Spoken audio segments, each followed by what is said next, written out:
नमस्कार। आज हम हिमाचल प्रदेश का इतिहास पार्ट 2 के बारे में स्टडी करेंगे।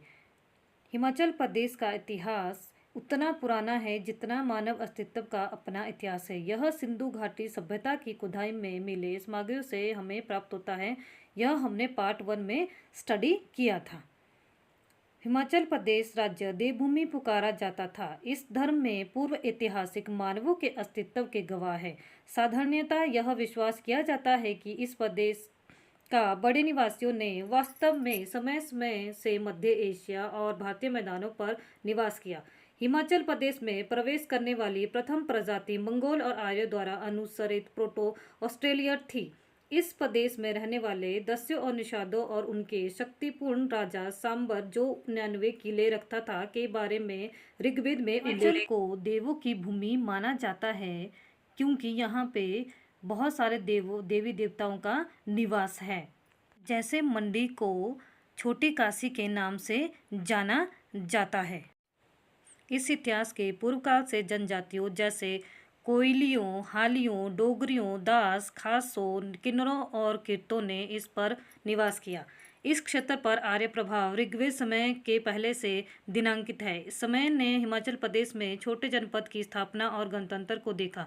उन्होंने मौर्यों के साथ एक अच्छा संबंध रखा ताकि वे एक लंबे समय के लिए स्वतंत्र रह सके। उत्तरी गंगेतिक मैदानों में गुप्तों की उन्नति के साथ उन्होंने अपनी स्वतंत्रता खो दी। इसमें हमने पढ़ा कि जो इतिहास से पूर्व काल में जो जनजातियां थी वो थी कोली, हाली, डागरी, दास, खस और किन्नर। और जो आर्य है वो वेद के समय से पहले से दिनांकित है और हिमाचल में छोटे छोटे जनपदों की स्थापना की गई थी। गुप्तों के पतन के बाद असंख्य छोटे राज्यों ने इस पहाड़ी राज्य पर शासन किया और इसके विभिन्न प्रदेशों में अपनी शक्ति को स्थापित किया। कश्मीर का राजा शंकर वर्मा ने लगभग 883 ईसा में हिमाचल प्रदेश के क्षेत्र पर अपना प्रभाव जमाया। यह प्रदेश ने 1009 ईसा में मोहम्मद गजनी के आक्रमण का साक्षी था।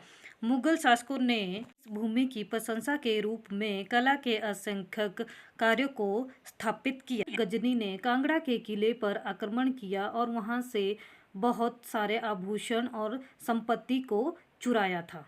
1804 ईसा में महाराजा रणजीत सिंह, जिन्होंने यहाँ राजपूत शक्ति को नष्ट कर दिया, के द्वारा आक्रमण तक 1773 ईसा में संसार चंद के नेतृत्व के अधीन राजपूतों ने इस प्रदेश को अपनाया। लगभग पूर्व 19वीं शताब्दी ईसा में ब्रिटिश ने अपने प्रभाव का प्रयोग किया और 1815 से 1816 के गोरखा युद्ध के बाद शिमला के क्षेत्रों को मिला दिया। ब्रिटिश ने गर्मियों में अत्यधिक गर्मी और उत्तरी मैदानों की धूल से स्वयं को बचाने के लिए इस प्रदेश में कई पहाड़ी स्टेशनों को स्थापित किया। शिमला भारत की गर्मी की राजधानी हो गया और आज भी कई पुराने घर और इमारतें अंग्रेजों की शान की कहानी सुना। 1863 में वायसराय जॉन लॉरेंस ने शिमला को राजधानी बना दिया।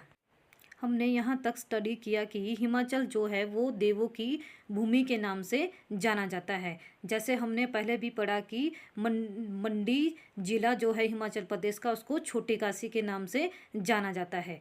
एशिया और भारतीय मैदानों पर बड़े निवासी आए थे। जैसे एशिया से कौन आए थे? आर्य आए थे। प्रथम प्रजाति मंगोल और आर्य द्वारा अनुसरित प्रोटो ऑस्ट्रेलियल थी। दस्युओं और निषादों और उनके राजा का उल्लेख ऋग्वेद में मिलता है।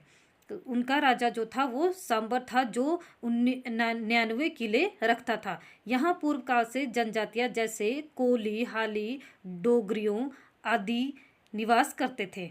इनके मौर्यों के साथ अच्छे संबंध थे ताकि वे स्वतंत्र रह सके, किंतु गुप्तों की उन्नति के बाद उनकी स्वतंत्रता खो दी गई।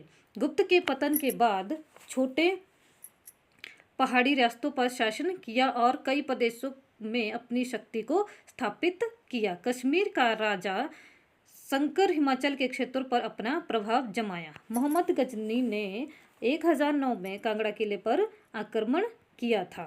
कांगड़ा किले को महाभारत काल के त्रिगत शासक सुशर्मा ने बनवाया था और यहाँ इतनी धन संपदा, हीरे मोती और अन्य कीमती वस्तु थी जिनकी तुलना हम नहीं कर सकते। ब्रिटिश ने गर्मियों से बचने के लिए शिमला को राजधानी बना दिया था और यहाँ पे पुरानी इमारतें भी देखने को मिलती है, जैसे राष्ट्रपति निवास, रेलवे बोर्ड बिल्डिंग इत्यादि। अब हम शिमला हिल स्टेट की स्थापना के बारे में चर्चा करेंगे।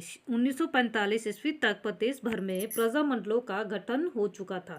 1946 ईस्वी में सभी प्रजामंडलों को HHSRC में शामिल कर लिया तथा मुख्यालय मंडी में स्थापित किया गया। मंडी के स्वामी पूर्णानंद को अध्यक्ष, पद्मदेव को सचिव तथा शिवनंद सिरमौर को संयुक्त सचिव नियुक्त किया।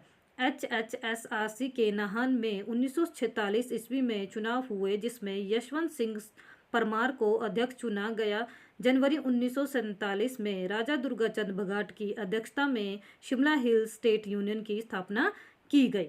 तो इसमें हमने क्या पढ़ा कि 1945 तक जो प्रजामंडल है, 1945 तक प्रजामंडलों का गठन हो चुका था। 1946 में सभी प्रजामंडलों को HHRC में शामिल किया गया था, जिसके अध्यक्ष मंडी के स्वामी पूर्णानंद, पद्मदेव को सचिव तथा शिवनंद रमोल को संयुक्त सचिव नियुक्त किया गया। जनवरी 1947 ईस्वी में राजा दुर्गाचंद की अध्यक्षता में शिमला हिल स्टेट यूनियन की स्थापना की गई। धन्यवाद।